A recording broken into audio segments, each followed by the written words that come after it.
In our last session, we looked at the economic outlook globally and also then the emerging markets and the developed markets, what might transpire in 2026. So with the macroeconomic and strategic context established, I want to take a look at the outlook for corporate deal making and capital flows for 2026. Broadly speaking, I think despite the headwinds, there's cautious optimism that global deal making environment will strengthen this year, really underpinned by what we saw from a few of the earlier sessions, stabilizing economic growth. There's a lot of investor liquidity. There's strategic imperatives focusing on tech transformation, and also industry consolidation that's really driving these transactions. And what I'll do in this session is take a look at the M&A outlook trends, and then in our next session, I'll take a look at private equity and venture capital, and then look at also some structural factors affecting the investment environment. But let's start off by looking at the M&A outlook for 2026. And again, just as a reiteration, we know that 2025 really marked a inflection point for M&A activity. After 2020 or 2022 to 2023, due to inflation, rate hikes, and geopolitical shocks, we really saw some good things happen in 2025. Really, 2025 roaring back, particularly your large and your mega deals. So I think as at end of last year, north of 10,000 deals happening globally worth over 1.6 trillion. And again, this is a 45% increase from the prior year. So really 2025, second highest year on record for M&A, only surpassed by the boom of 2021. Now, if we look at volumes, the number of deals were only slightly up, which again means that from an average perspective, deal sizes grew. So big deals really drove this resurgence, specifically in the US. Mega deals, those north of five billion dollars in 2025 hit their record in 2025 versus what was seen in 2021. So there was over or roughly around 75 mega deals were struck. So I think again we see that CEOs are confident in pursuing these transformative acquisitions. Now, of course, there's a few trends that supports this, or that supported this, and we covered that in a previous session. But just as a high level recap, the AI boom is a significant catalyst. More than 20% of 2025's mega deals had a clear AI or technology theme. Established companies sought to acquire AI startups and tech capabilities to avoid disruption, so leading a lot of these landmark deals in semiconductors, in software, in e-commerce. And this really demonstrates that when disruptive technologies emerge, M&A becomes a tool for the incumbents to really rapidly position themselves. And this is a trend that will likely continue for 2026, although we'll look at the outlook shortly. Again, turning to private equity, again, just briefly looking back for 2025, it really did well for last year too. Record levels of unspent capital, so significant dry powder available, and valuation expectations, I think, really adjusted from the 2021, 2022 sort of levels. So PE firms, I think, found more common ground with sellers. So the result of this has been that financial sponsors, from a financial sponsor perspective, M&A volume also ticked up around 4%. And in year two, we saw mega deals. So value surged by 54% year on year. Sponsors contributed to some of the biggest deals and also many mid-market transactions. And mid-market is another focus area we may want to spend some time on in a future session. But private equity firms could deploy capital more freely, once the credit markets kind of stabilized and prices, in theory, started normalizing. Also better signals from I guess, gaining some certainty from the uncertainty, if I think refer to some of the geopolitical risk, and then also interest rates starting to come down. So again, that they took advantage of selected opportunities, and including then corporate carve-outs and take private deals of undervalued businesses. And again, I mentioned interest rates already, but 2025 already saw rates starting to come down, and again, companies with strong balance sheets or good cash reserves also found themselves in a very, very good position, really a sweet spot to do cash funded deals. And again, as uncertainty about deep recessions and those faded, boards grew much more comfortable with taking some strategic bets. Now, of course, this is last year, and this is the momentum that's bringing us into 2026. And these, I think, these favorable tailwinds, I think, still prevail. So if we look ahead, the macro backdrop for 2026 remains good and should broadly support deal making. Historically, M&A activity correlates with economic and corporate earnings growth. So if you look at analysis from a decade's worth of data, shows that roughly 90% of years when GDP and corporate profits are rising, deal counts also rise. So for 2026, I think both global GDP and corporate earnings are expected to grow modestly, at least, and that also refers to, if you want more detail on that, you can refer to the economic outlook. But again, across all markets, this suggests an accommodating environment for M&A. Interest rates are again poised to ease further. The Fed and other central banks are projecting further cuts, or at least rates cuts gradually. So year two, lowering financing costs and certainty around financing costs can definitely grease the wheels for deals, especially, of course, then leveraged ones. So making debt funded acquisitions more feasible for both strategic and private equity players.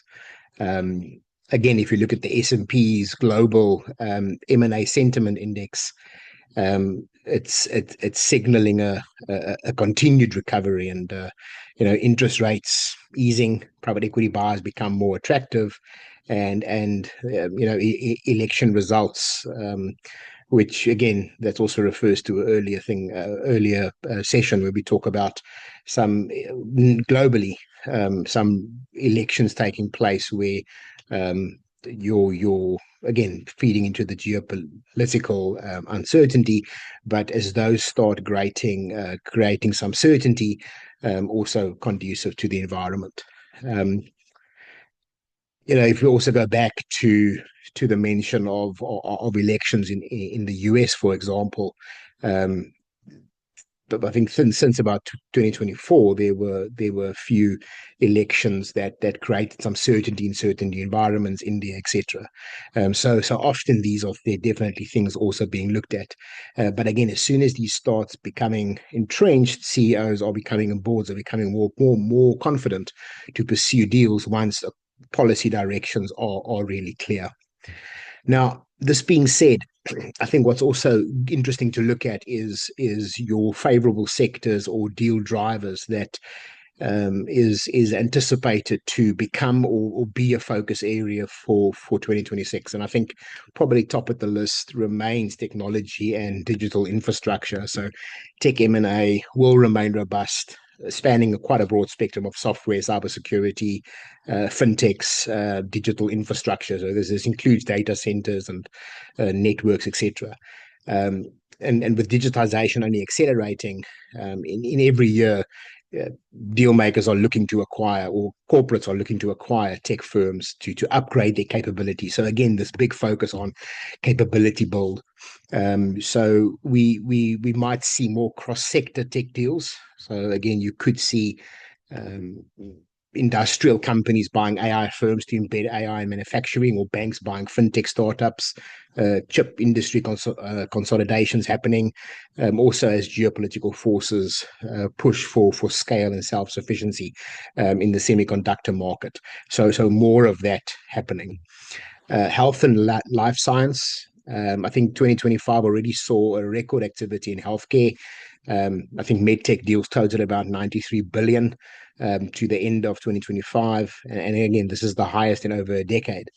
Pharma companies flush with cash, some still from COVID-19 profits, on the hunt for biotech startups to refill their drug pipeline and as patents expire. So the trend of big pharma acquiring former biotech with promising drug candidates is likely to persist. MTech and healthcare services are also consolidating as they adapt to new technologies and more value-based care models. The aging population and innovation, also driving gene therapies and telehealth, provide really strong growth rationales for deals in this sector. Probably another obvious one is energy transition and infrastructure. There's a global push towards clean energy, and infrastructure modernization creates a very fertile ground for M&A.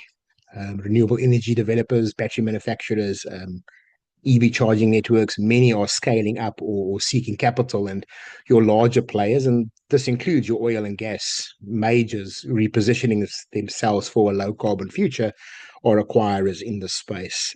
So we'll also see infrastructure funds, which have amassed large amounts of dry powder and has war chest available, investing in these assets, also looking for infrastructure like toll roads and fiber networks, etc. And here too, I think driven by digital expansion and energy transition themes, really rebounded well, even though deal activity in infrastructure was probably somewhat subdued, likely to the valuation gap seen and still prevailing following sort of 2024, 2025. But I think this implies that the year ahead, with ample funds raised, infrastructure deals could definitely pick up. And again, this is true for your emerging markets as well, or even more significant so in the emerging markets where a lot of infrastructure is still required to be built. Consumer and retail, I think this is there's ongoing consolidation in the consumer product, retail, and hospitality space as companies seek economies of scale and digital channels become paramount. Brands with strong loyalty, all those, I think, with appealing new demographics are definitely attractive targets. Private equity has been active in consumer brand roll-ups, and this will likely continue. I think if inflation stays moderate, consumer confidence might improve, supporting retail and leisure deals. And I think these should hold even when costs might spike, depending on how retail or how consumer confidence and spending pans out. We mentioned earlier with technology, the activity of financial services. And I think here too, financial services, specifically banks and insurers, face margin pressure from competition, from fintech competition, and then low loan growth, which I think this could also spur some bank mergers, especially regionally, and then the acquisition of fintechs and insurtechs, again related to capabilities. And this will also include asset managers in the consolidation as fee pressure bite. So I think more M&A activity among investment firms also. I think the last area is probably industrial and automotives as a key theme. While we'll break it down a bit further, but I think industrials may pursue M&A to address supply chain shifts. So again, acquiring suppliers to ensure supply or mergers to better compete globally. Automotive sector seeing huge transformation towards EVs. Traditional automakers and suppliers might do deals again here to acquire EV tech, battery tech, etc., or even just to consolidate, to share the burden of certain investment and innovation about that transition period that needs to be considered. Something also earlier from looking at M&A specifically is cross-border versus domestic. I think cross-border M&A has been and has become more complicated due to the geopolitical and regulatory scrutiny, or maybe even tensions.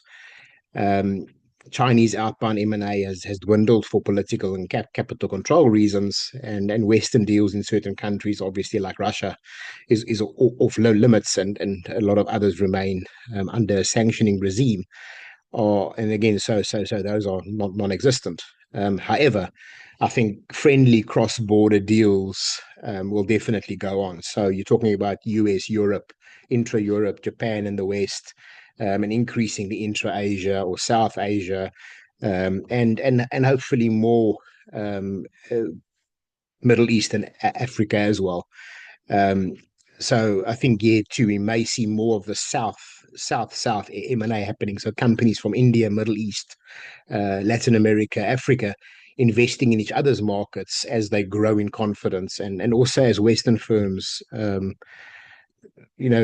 sort of retreat from some of the emerging markets. And we've already seen some of that. That the Gulf sovereign funds and some of the Indian conglomerates have been very attractive in or very active in Africa and Asia in investments. Now, of course, there's still a few things that there's few other dynamics to also take into account, which is the regulatory and some structural hurdles. So if we look at there's some structural factors that really could temper the M&A boom, or require deals to be more carefully structured. And yeah, we touched on the regulatory scrutiny. Antitrust regulators globally have toughened their stance, specifically on mega mergers in tech and media. Looking at mega deals, a few studies observed that governments are much more interventionist around M&A now, with greater scrutiny, especially on large deals. And we saw this. The US, Europe regulators have blocked many high-profile deals in the chip industry, for examples. So year two, companies planning big mergers for 2026 will need robust antitrust legal strategies, potentially divestitures or behavioral remedies, and should expect some longer term or longer timelines of approvals. And yet, too, we know this from some of the data as well. In late 2010, it took an average of 6+ months to close due to regulatory processes, and that trend is likely to persist or even worsen in 2026. Often, national security reviews also adds an additional layer. So deals involving tech, defense, or critical infrastructure are definitely scrutinized for foreign influence, and deal makers are factoring these in their regulatory feasibility very, very early on. Even sometimes opting for smaller bolt-on deals that fly under these thresholds instead of one giant transaction. So that's also where we've been seeing smaller transactions happening, although I know there's been a resurgence in mega deals, but smaller transactions happening in the mid-market space as well. Another risk factor that remains is obviously geopolitical risk. The location of factories, supply chains, and end markets now needs to be part of your due diligence process. Fully assessing the geopolitical implications of a deal has really become a hard and fast rule. I think a poignant lesson was Western companies investing in Russia pre-2022, who ended up, with stranded assets, and in 2026, acquiring will be wary of targets heavily exposed to geopolitical volatile regions, and this could depress valuations for those type of targets, or simply reduce cross-border interest. But obviously, conversely, some might see opportunity to buy assets cheap because others are hesitant. Certain Chinese companies might acquire Western businesses that want to exit China, or vice versa. So I think both of these come with operational complexities, but again, we can see opportunity and risk in both. Volatility or market volatility, and then the valuation gap. I think equity markets in 2025 rallied, which means some targets carry rich valuations again. If interest rates are falling, one might see stock market climbing further, but potentially making acquisitions even more pricier. So again, for instance, if potential target stock is trading near all-time high, a would-be acquirer might pause. However, using stock as currency, so stock for stock mergers, becomes more attractive when valuations are high. So, and I think indeed part of why mega deals return is that buyers own stock at very high multiples, giving them strong acquisition currency. So any sharp market volatility, and again, say from a tech bubble or some external shock, could delay deals or cause repricing. I think the good news is that unlike 2022, that volatility has been reasonably calm and credit spreads seem to be quite moderate, which really is supporting deal making confidence, and this is something also carrying over from 2025. So I guess with all of this said, the CEO mind. I think we need to consider the CEO's mindset or the board mindset and strategy for M&A. In this environment, CEOs and boards are approaching or should approach M&A with with prudence. And we see this from companies also doing it from a mixed enthusiasm perspective. So many have updated their playbooks with the lessons from recent years. So they are ensuring that any deal makes strategic sense and has a sustainability or a sustainable financial logic to it. So here too, the classic principles hold true more than ever. There's less tolerance for empire building deals that don't clearly add value. And again, this is where also I think the theme has come across around this capability build. We're seeing the need for planning integration quite early and quite in depth. And again, various advisors and various reports would also show this, but really emphasizing that integration planning should start at the due diligence stage for your large transactions, and boards should actively monitor integration execution post close. So again, really an important strategic focus to have. I think 2026 with complex deals, especially cross border or large scale, integration can be the likely will be the make or break for delivering those promised synergies. And again, we know, and often these synergies don't transpire. So it makes it crucial to be a very, very big focus area. Some alternative considerations as well. I think boards are now even more aware of the buy versus build versus partner. Not every capability must be acquired. And I think 2026, we might see more joint ventures, more alliances, more minority investments as alternatives to full acquisitions, especially when testing the water in new markets or new technologies. And this allows that flexibility and lower risk in some cases. And then I mentioned earlier also the smaller deals and your middle market deals. So again, although the mega deals grab the headlines, often a series of smaller acquisitions can achieve similar objectives with less risk. I think a rule of thumb to apply, I think is still considered explore whether the strategic goal can be met with a string of smaller deals instead of one mega deal. Many companies continue to tuck in acquisitions for talent, for IP, for niche markets, which collectively could shape their growth trajectory significantly. And again, also spreading that risk of execution risk and integration risk. I think the bottom line is that M&A in 2026 is entering favorable winds with momentum, particularly if the economic conditions meet expectations. So I think the expectation is a high level of deal activity with possibly a continued upswing in average deal size, as well as boards and CEOs and C-suites feel pressure to reposition for the future. Be it in digital transformation or scaling or consolidation or capability build or climate transition. And I think deals will span industries, but share a few common drivers of needing to accelerate growth, acquire innovation, and drive efficiencies through scale. So I think corporate development teams and investment bankers should be busy, but they'll also be doing their homework on geopolitics, regulatory angles, in a way that is far more front and center than we saw in the past.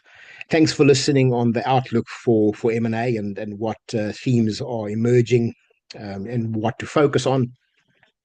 In our next session, I'll take a look at with a very similar context, but particularly look at private equity, venture capital, and also the funding environment going forward.